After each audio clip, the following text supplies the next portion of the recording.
Hey everyone, and welcome to the Rising Stars podcast. Today I am with Jacky Yamada from our Japan headquarters. He is our assistant manager of new products. So, Jacky, welcome to the podcast. Like I said, you're coming to us all the way from Japan, where the Star headquarters is based. Can you tell me more about your background at Star and what you're currently doing today?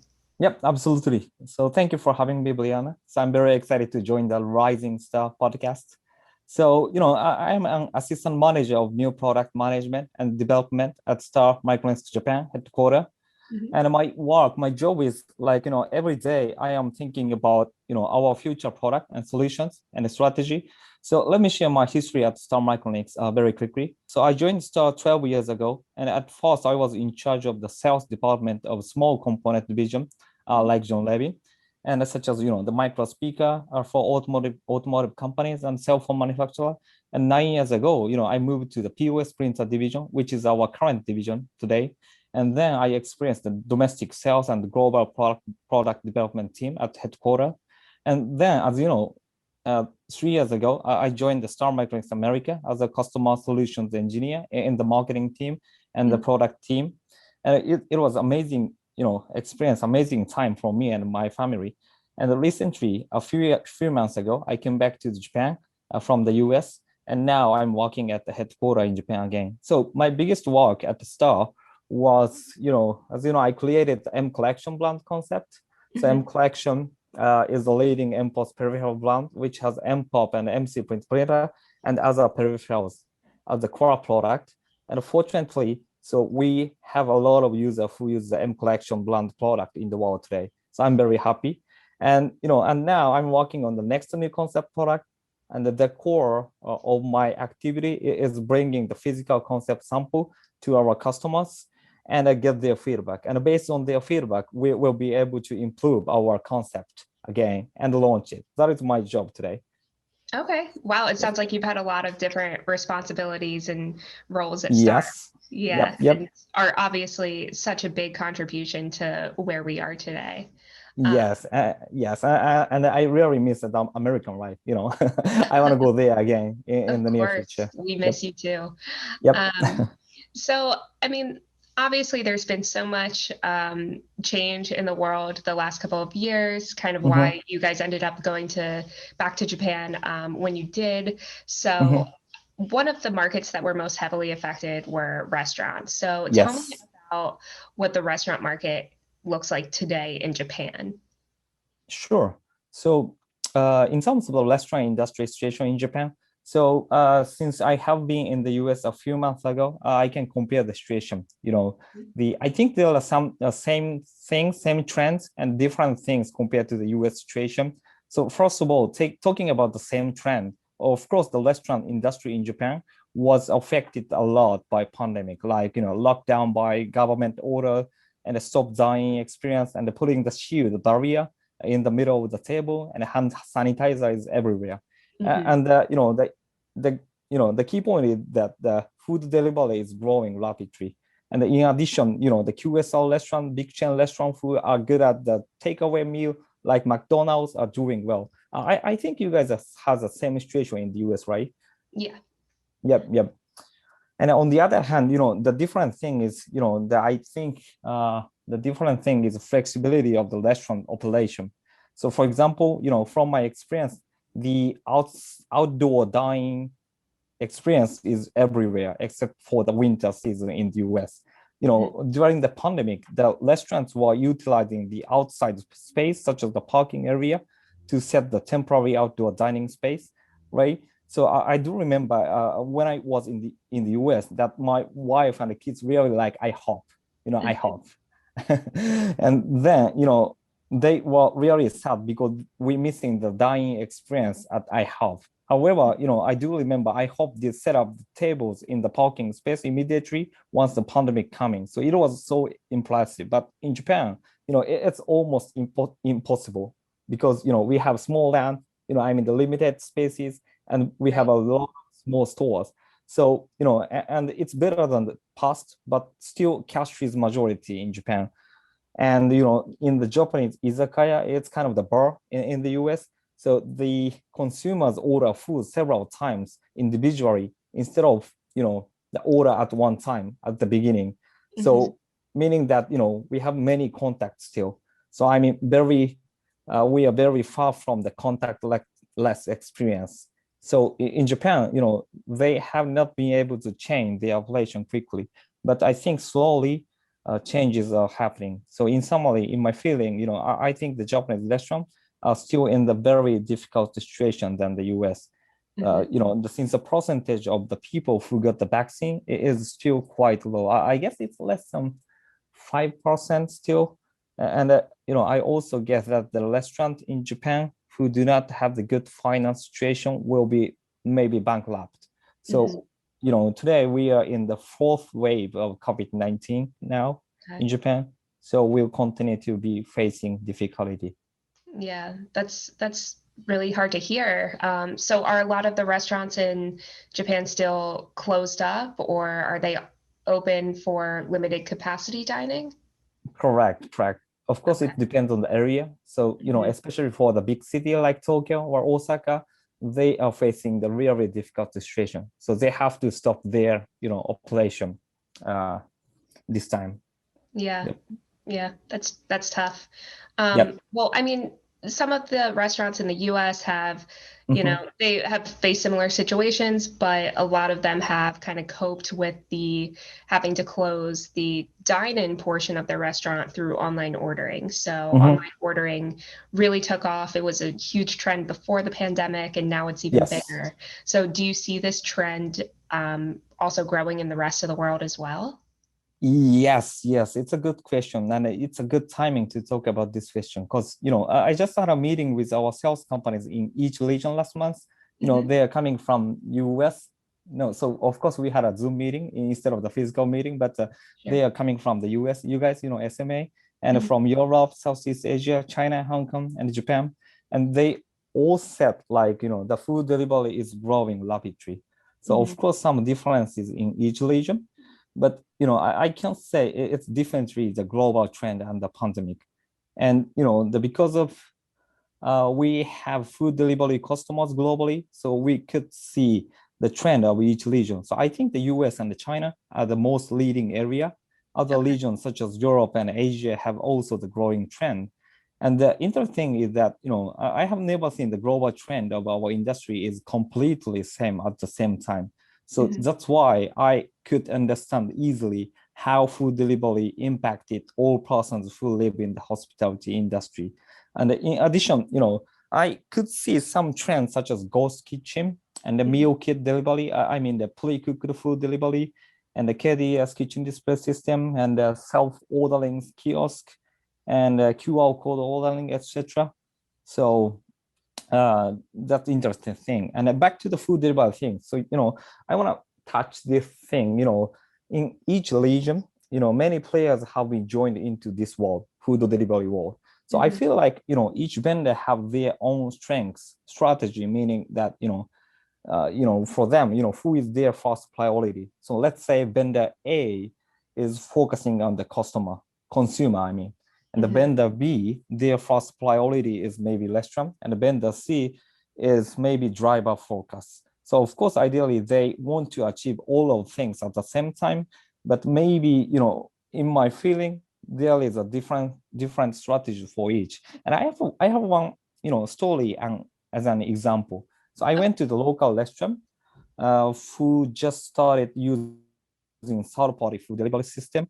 And I asked them, do you prefer this system, the food delivery system? And they said, yes, but I said, but what?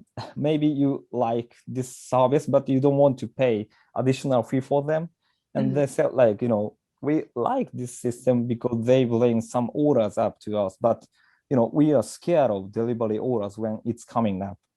Okay. And I said, what do you mean? Why do you scare of them? And then after talking with them, I finally understood their concern. So the reason why they are scared of is sometimes the driver makes a complaint to the restaurant due to the waiting time. Okay. And then, therefore they prefer this system, but they are really scared. I got an important comment from them. They said like, we always appreciate for everyone, like drivers, but we should have win-win relationship. I'm so impressed, the wording win-win relationship. I think that's the key word. And, after that, I suggest, of course, we are the printer manufacturer, I suggested for them to use the printer to check the order items to avoid mistake, because they did not purchase the 7 or 10-inch big screen tablet, Right. to save the money, and they are using their own private smart home, which has a small 5-inch screen. And in that case, sometimes they do not scroll down to the bottom of all order items on, the small screen, and then they miss some food items. That makes mistakes and clash between the restaurant and drivers. And after installing the printer, the good thing is they got better experience. And what I learned from this comment is that, we should bring some solution to avoid any clash between those players. Then the key point is, these services will be truly sustainable ecosystem, I think. And, then talking about the relationship, I think the relationship is really, really, really important point. And it's also, important between the restaurant and the consumer. However, in the online ordering, it is not so easy to create it by just providing the food via a driver, right? So Brianna, if you are the customer of the food delivery services, you just got the food from the driver and then open the bag and eat food. That's it, right? So you don't have any physical experience in that world. So, it all relates to the UX, customer experience, but no chance to talk or give them some physical experience. So, I know sometimes the restaurant put a handwriting letter in the back to make fans, but I'm not sure whether it makes them repeaters. So the restaurant today also thinking about the marketing things, but it's also a tough thing. And in the case of food delivery, the imagine you have a huge, if you are the restaurant owner and you have a huge advertisement opportunity, like, let's say TV show, and fortunately you got the maybe 1,000 fans repeaters, but if those 1,000 fans are the 20 miles far from your restaurant, it's almost no meaning, right? Right. Because in the case of Amazon and you sell the goods, not the food, it's fine even if your customer is located 20 miles far, right? You just send your goods to them, beer, FedEx or whatever. But in the case of food delivery, we should think about the marketing and the advertisement, which targets for the people who live in nearby. So it's going to be very tough thing. And I am always thinking about how we can add something great to promote in the back, but still learning, to be honest. And so, my observation today is I think there are some challenges in the food delivery experience too versus dining experience. Yeah, that's such interesting insight. Of course, as a marketer, I am always thinking about, how you can better reach your audience, but Yes. I hadn't really thought about that disconnect between the restaurant and the actual consumers when they're using Right. ordering systems, especially because a lot of the online ordering systems that are popularly being used have a driver that doesn't even work for the restaurant. So Right. there's really a major lack of connection and a difficult way to maintain that customer retention and loyalty. So yeah, That's that's an true. interesting point. Yep. I do want to revisit something that you talked about earlier, and that was Mm-hmm. another trend that you're seeing in the restaurant space, and that Mm-hmm. was ghost kitchens. Tell Yep. me what is a ghost kitchen, and where do you see that trending? So the ghost kitchen is like, we call it as a ghost kitchen or, the cloud kitchens or whatever. But, especially in the US, so I have been seeing that trend. And the ghost kitchen is a restaurant, but they do not have dining experience. So they just focus on the, the food delivery thing. They have the kitchen equipment and they have, the real estate things, but and imagine in one building they have several restaurant brand, Mhm, maybe 3 or 5 or 7, whatever. mhm, And then So usually the one restaurant have one chef or two chef only. And then they just focus on the cooking. And then they got the food orders via the third party food delivery application or their own system. And then they just cook and then bring it to the customer. So that's it. So, I mean, the important thing is that, they do not need to spend much money before they start the restaurant business. So it's really simple business model. Okay. Interesting. I actually Yep. have seen a couple of ghost kitchens in my area. I'm really curious Oh, to see yeah. if it continues to trend. Yep. So we talked a lot about online ordering, and of course, I don't think that online ordering is ever going to go away or slow down, but people are definitely eager to get back into restaurants for dine-in experience with their friends and family. So what do you think that that's going to look like following the pandemic? We hear some people saying that, eating out is going to slow down in general because it's so easy to just order food and have it delivered. Or do you think there will need to be new technology involved to make that dining experience more, more appealing to the diners? Yep, great question. So I think they have no choice but to adapt new technologies, unless that the restaurant has a lot of repeaters fans locally. My thought is that, the pandemic accelerated the food delivery service expanding. As a result, as you said, some percentage of the customers shifted to this experience out of all customers in the restaurant industry. So I think that after the pandemic settled down, the dining experience demand will come back. But as you said, the food delivery demand never dies. So there are basically two cases I observed. So the restaurant food could not catch the demand of delivery. So they have to save the operation because such a labor costs more and more.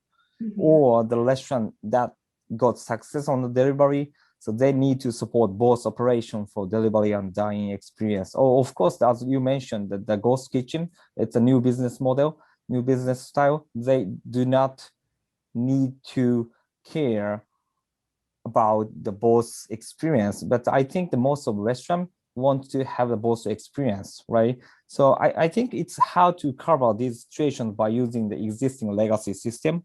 In addition, new needs coming up, like the contactless, and the people are already familiar to use their smartphone to place orders. So I believe changes are unavoidable. So I would say that it is important how fast to catch up with the new normal for the restaurant and optimize it. So not back to the normal.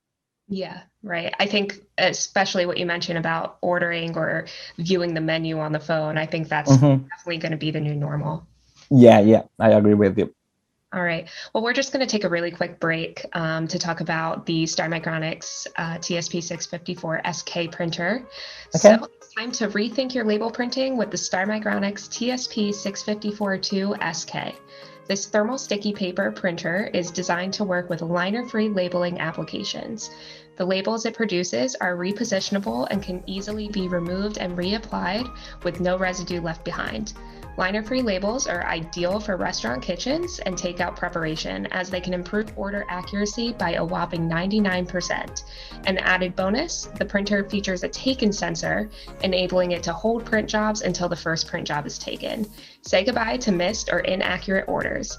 Create sticky customers with the TSP654SK sticky printer. Learn more today at starmicronics.com. All right, Jacky. So I want to shift gears a little bit. We've talked a lot about the actual restaurants and, the experience that they're providing to their diners. And obviously, it's our responsibility as a point of sale vendor to kind of assist them with those solutions. So what do you think that vendors like us and ISVs can do to provide a better dine-in experience? Yes. So, well, in terms of dining experience, I think the important point is how to provide customer satisfaction. I mean, the fun experience, so user experience.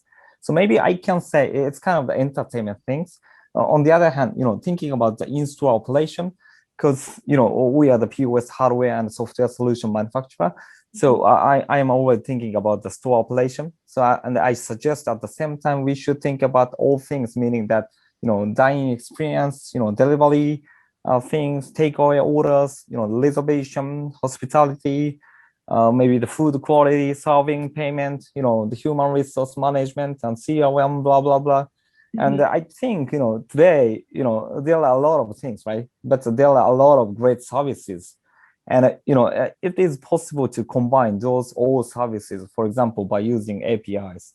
So, but the key point is how to utilize those services as one solution, not the one by one individual solution. So please imagine your restaurant manages both dining and delivery customers. And let's say, myself as a customer. So maybe, let's say this week I order food via delivery application. And next week I go to the physical restaurant and order from the table. So that's the same customer. It's me. Right. But it's not so easy to manage me as a one same customer on the system, right? So I think it's really critical thing. So maybe you might be missing important facts for making your strategy if you cannot analyze this type of fact. But on the other hand, if you know this fact, and maybe you could say to me when I go there, hey, Jacky, so thank you for coming and thank you for ordering the last week via delivery application. So maybe you had a party with your friend and how was the food, something like that. And that small conversation makes me a little bit happy and more stick to your restaurant. So I mean, this is a kind of, the one of the great hospitality thing for me. And, I think the hardware, I can say the same thing, as well. So imagine, using the hardware that can be connected to various services is much simpler than preparing 10 or more devices that only connect one service one by one, right? So, or, I think the hardware should be more have functionality or, the common trigger interface for all services. And how can our device connect to various services locally or via the cloud easily and seamlessly? So that's my point. And I'm thinking about how Star solution can be that position and how we can contribute to the restaurant. So that's my thought. Yep. Yeah, you bring up a really great point about, the disconnect again between the online ordering versus dine-in. Like you said, you order online through a delivery service from that restaurant one day and go in the following day and dine in, and they have no idea that you were yesterday's customer. Yes. So there's definitely a need for the online ordering systems to be better integrated with the point of sale or their loyalty. Right. And it makes me think of the word omni-channel, which is so commonly used in retail. Everyone talks about how you need a good omni-channel solution or strategy for retail, but it's not really talked about in the restaurant space. Everyone kind of looked at the, dine-in and online ordering experience really separately. And like you said, to give customers the full experience that they want, they need to come together. That's true. Yep. So what other solutions do you think are needed to kind of do that? So first of all, today there are a lot of great services and there are a lot of web APIs. So let's say, I think we do not need to think about just one solution provided by only us. So we should work together with our partners. Maybe I can say, Star is really good at this area. So like, of course, the printer and some other hardware things, and we could make the SDK or some APIs as well. And then we bring it to our customers like ISVs. And then ISVs combine our solutions, and then they make it, the more, flexible and more valuable. So that's my strategy. That's my thought. So it is not so easy to say what is the right solution today, but I believe the working together with our partner is the better way to find out the new normal. Agreed, 100%. Yep. So we talked about some of the other trends, like the QR menus where you on your phone or self-ordering kiosks and more like QSR locations. What other trends are you predicting are going to arise in restaurants that we haven't seen yet? Yes, I have already seen this trend, but the QSR menu and I guess the self-service kiosk is the difference with the trend. But I think, it's a trend, especially for the big chain restaurant. And, because in the US, I have been seeing the self-service kiosks in many places, even before pandemic. So that's the fact. And I think that means the pandemic accelerated that trend. But the fact is, it was fundamental demand of the restaurant, especially in the big chain, the QSR restaurant. My point is that, I am always thinking about how we can bring solutions that are already well accepted in the big chain restaurant world to SMBs with some modification and adjustment.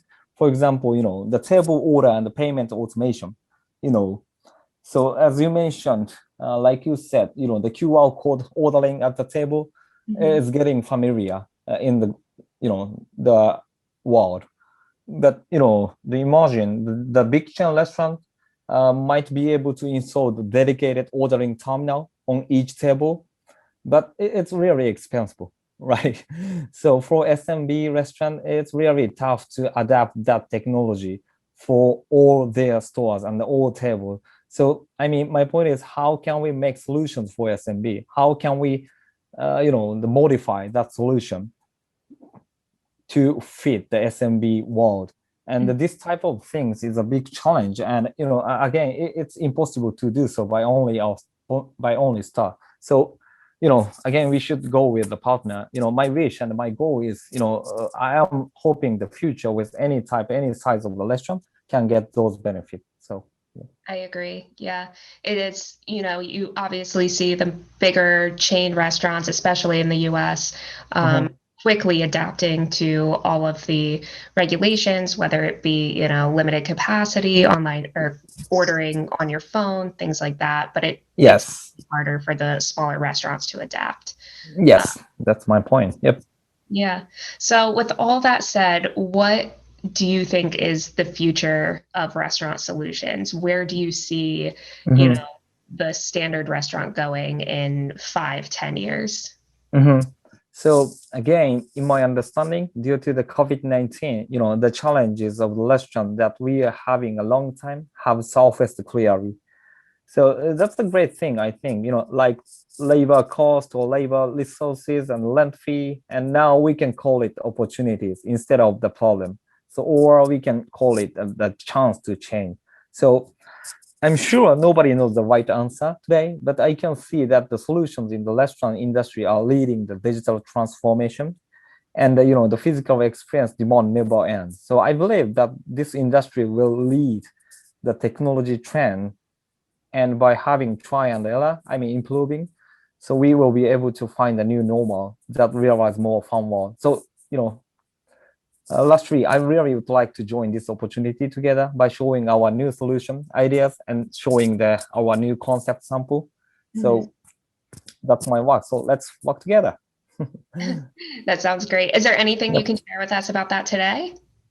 I'm good. But the one thing for the restaurant market, for my message is that, I really love the restaurant experience. So I love drinking, I love eating, I love talking with someone, my family, my kids also. So, that experience makes us happy every time. I'm still learning what new normal should be. So let's work together, and please give us your real voice and feedback at any time. That's my message.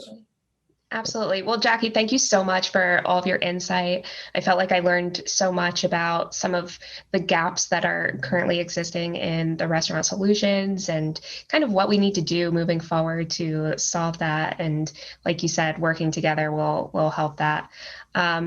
So thank you again. If anyone wants to connect with Jacky further, you can find him on LinkedIn. For Star Micronics, you can follow us on LinkedIn, Facebook, Twitter, Instagram, or YouTube. If you like today's episode, please subscribe and like this episode. We really appreciate the feedback so that we can keep delivering the topics that you guys want to hear. Thank you so much.